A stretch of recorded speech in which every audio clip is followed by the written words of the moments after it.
Understanding is that the one and only Mike Flannery has been kind enough to sit in for us. He is at the United Center with another familiar face. Mike, who do you have with us? Garry McCarthy, the former Chicago police superintendent, Scott. And, you know, you and Justin were talking about Adam Kinzinger. It's worth noting that he, in terms of his future political ambitions, they may not be in Illinois because Kinzinger and his wife and child now live in Houston, Texas. But let me turn to the former Chicago police superintendent, Garry McCarthy. How do you rate the performance of not just the Chicago PD, but the Secret Service, Homeland Security, everybody involved in protecting this convention? Well, I mean, the one obvious thing that happened was breaking through the fence. That's not supposed to happen, but I don't think people realize just how organized the protesters can be, little groups of them. You know, one guy watch the video, one guy had a hammer, another guy was shaking the fence. He pulled it out of his backpack, goes and starts whacking away. Yeah, teamwork. And they're shaking the fence, getting the nails to drop out, whatever they were. But you have a thought that when you and I talked a few moments ago, you thought this might be sort of a reconnaissance enforced by some of the violent protesters. Yeah, I believe there's a possibility. They are so organized, they come with a team. And first they want to probe a little bit, see how the police react to what they're doing, see who goes into the system and how long they spend there. If you watch the video, one of the guys just sat on the concrete barrier, just watching what was happening. He had a Palestinian flag. All of those people should have been arrested. Obviously, they only caught 4 of them. But that's the one glaring thing I've seen so far. I think the CPD response to that was fantastic. They got there quickly. Larry Stelling was there, making sure that he was on the ground. There were high-ranking supervisors there. So they're getting leadership. They have a plan. They're equipped. They're in control. And your thought, Garry, you also want to point out that there are different responsibilities. And actually the fence and the fencing that went in there was not put in by the Chicago PD, no, but by the Secret Service and the feds. Correct.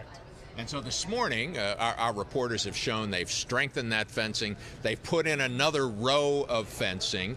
Again, that's something that's been done by the federales. This is a special national security event. Correct. That they've declared this, so they're in charge of that sort of thing. Sure, and somebody should have been watching it. So if somebody was watching it, they could have intervened. Maybe there were too many protesters. I don't know. I only got the shot of just a very myopic view of what was going on. So but I like the way CPD is handling it very well right now. People are going to complain about the protests because it has a lot to do with messing up traffic, and you don't know where they're going to go sometimes. But they're doing a great job. They're executing. So what do you see over the next few days? You think if they don't come in force tonight, those inclined to violence, those inclined to try to break through, you had an encounter with them at the NATO conference back when Mayor Emanuel brought all the NATO summit meeting to Chicago. I mean, I remember those epic scenes of you and your police colleagues battling out with the guys who... we tried not to do that so much. Well, it was more of this. They were doing it to you. They were doing this to you. True. And then one of my favorite moments, of course, was which you brought, you reminded me about, was the protesters dumping the fake blood on their own heads. Yeah. Yeah, there was video of that. There's a pizzeria on the corner there, and everybody was on top of it filming, which I didn't even realize. My girlfriend at the time, my wife now, when I finally texted her, her first response was, "Where's your helmet, you knucklehead?" So that's when I realized that everybody was watching all of that. But, you know, we executed very well. There's people who came here during this convention to disrupt and get arrested. That's their plan. When they're going to do it, I'm not positive. But, you know, I really think that yesterday could have been a probing action to see how the police responded, whether or not the Secret Service intervened. Who knows what they're looking for? But that's what I believe it was, quite frankly. All right. And, Garry, I appreciate your service over the years, and you're still working... Police chief in Willow Springs, Illinois. In Willow Springs, out in the suburbs. Yeah. And how old is your... My son is 7. He's He's really a joy. Let's put it that way. I'm still running a business, McCarthy Byrnes Consulting, security and investigations. So I've got 2 jobs. I've got a 7-year-old. My wife works too hard, so we're just really busy. But you know what? Life is good. Life is good. Good.